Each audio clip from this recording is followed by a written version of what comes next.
Yo, yo, yo les amis, en direct du Mamoudi Gym aujourd'hui avec monsieur Thomas Lobersan. Thomas. Salut. Et à tous.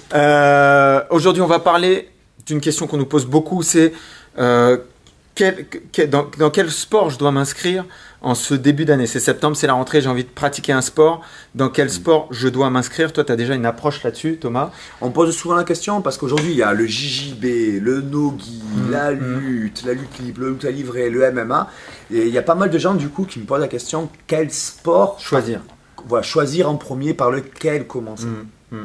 Moi, j'ai plutôt tendance à dire, en fait, avant de connaître le sport, essayez de voir vous, ce que vous êtes en fait. C'est-à-dire que si tu es quelqu'un, par exemple, ton tempérament, choisis ton sport en fait. Souvent on croit qu'on choisit le sport, mais ton sport il est déjà désigné par ce que tu es. Si tu es par exemple, donc voilà, je donne 2-3 exemples, si tu es plutôt quelqu'un d'explosif, tu vas plutôt avoir tendance à aimer la lutte. Si tu es quelqu'un d'endurant, qui aime contrôler les choses, tu vas peut-être aller vers le JJB. Tu vois, c'est ça qui va désigner déjà ton sport. Je sais pas comment est-ce que tu en penses. Donc là tu as parlé des préférences motrices, des préférences physiques, etc. Moi, dans ce que tu dis, ce que j'aime beaucoup dire, c'est avant de vouloir choisir un sport, choisis un endroit, choisis un club dans lequel tu te sens bien. C'est-à-dire que autour de toi, de chez toi, il y a des clubs. Va dans un club, va dans l'autre, va le truc. Et quand tu as fini la séance, dans laquelle des salles où tu as été, tu as le plus envie de retourner.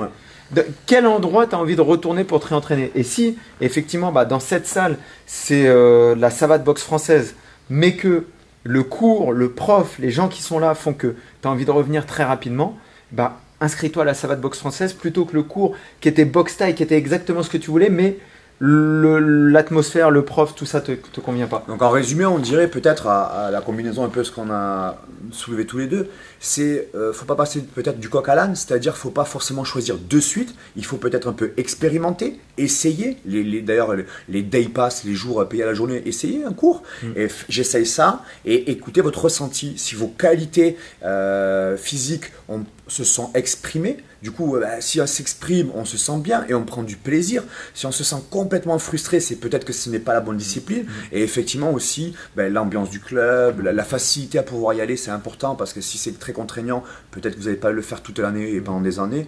Donc voilà, peut-être en premier, essayez. N'oubliez pas de faire un cours d'essai, de sortir de là et d'avoir ce ressenti. Et après, peut-être… c'est un deuxième niveau. Voilà. C'est un deuxième niveau, c'est je pratique.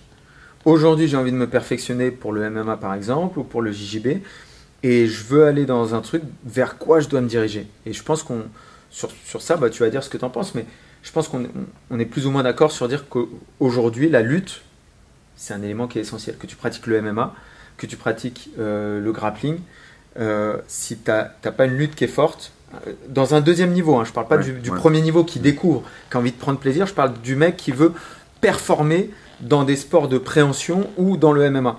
Dans ce que tu souhaites dans le deuxième niveau, moi je dirais en fait, voilà, à ce moment-là, il faudrait vraiment que vous soyez clair avec vos objectifs. C'est-à-dire que tu es là pour quelle raison? Parce que sinon on pourrait se perdre au bout d'un moment.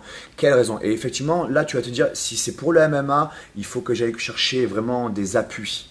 Voilà, si c'est du simple loisir, j'ai envie de dire dans le loisir, il n'y a pas trop de contraintes, on fait ce qu'on veut. On fait ce qu'on veut, on fait ce qu'on aime. Voilà. Quand on est compétiteur, on va commencer à faire une sélection des choses et à se donner des atouts. Il peut y avoir des cycles, une période de ça, une période de ça. Et même, je dirais, après en troisième partie, c'est-à-dire qu'une fois que je commence à avoir acquis du bagage, là, on va commencer comme une entreprise ou autre à chercher sa formation pour passer le niveau dessus, à voyager. C'est pas parce que tu as commencé l'anglais dans l'école d'anglais dans ta rue que si tu vas être dans la plus grande école à New York d'anglais, peut-être qu'il faut que tu ailles après la plus grande école de Paris. Après les plus grandes écoles de France et après peut-être les plus grandes écoles à New York. Et après, ensuite, tu vas le tracer. Mais ça, il faut être clair et net à pourquoi je suis là, qu'est-ce que j'attends, quels sont mes objectifs. Il ne faut pas se mentir sur ça. Est-ce qu'il faut être clair avec son professeur aussi? Oui. Et je pense que même on peut avoir eu un professeur au démarrage pour découvrir le sport, prendre du plaisir. Et on peut aussi découvrir ensuite que ce professeur soit me convient, soit ne me convient pas. C'est-à-dire que c'est peut-être quelqu'un qui lui aime endurance, dessous, très jujite. Et en fait, je viens de comprendre que je suis quelqu'un d'explosif et de lutteur et tout ça. Et voilà, c'est quelqu'un qui… Ce professeur t'a permis de découvrir le sport. Et te découvrir, maintenant, tu as découvert que tu n'étais pas de cette école-là. Et à un moment, cette recherche-là, si on prend 30 personnes, il faut comprendre qu'il y aura peut-être 20 caractéristiques de personnes différentes. Et que chacun doit, au final, chercher son chemin. Bon, rien d'autre à ajouter, c'est la meilleure façon de le dire, c'est que chacun doit trouver le sport, le professeur, les qualités physiques qui lui conviennent le mieux pour N'attendez exprimer. pas tout du club. Comprenez qu'il y a une recherche sur vous-même aussi à comprendre par votre tempérament, vos qualités physiques. Donc même sans forcément, si vous n'avez pas les moyens ou vous ne pouvez pas prendre une préparation physique, ça n'empêche pas un jour de prendre un coaching avec un préparateur physique et qu'il te fasse un checking pour te faire comprendre quelles sont tes qualités et tes points faibles.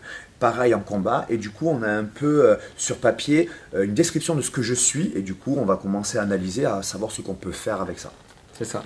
Et ne tombez pas dans le piège inverse, c'est-à-dire de demander à des grands champions, parce que si vous demandez à Khabib c'est quel sport qu'il faut pratiquer, il va vous dire le sambo, la lutte. Et si vous demandez à quelqu'un d'autre, peut-être qu'il va vous dire la boxe anglaise et le JJB.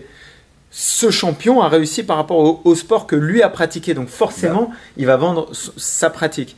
Pour autant, peut-être que pour vous, pour être un grand champion, il y a d'autres sports à travailler. Donc ne tombez pas dans ce piège non plus. Donc voilà, je pense qu'on a fait une petite approche. Voilà. Et ben les amis, strongpeople.tv, on se retrouve très bientôt. Mettez des commentaires, abonnez-vous, qu'on se retrouve très souvent sur les vidéos. Je vous dis à très bientôt. Ciao.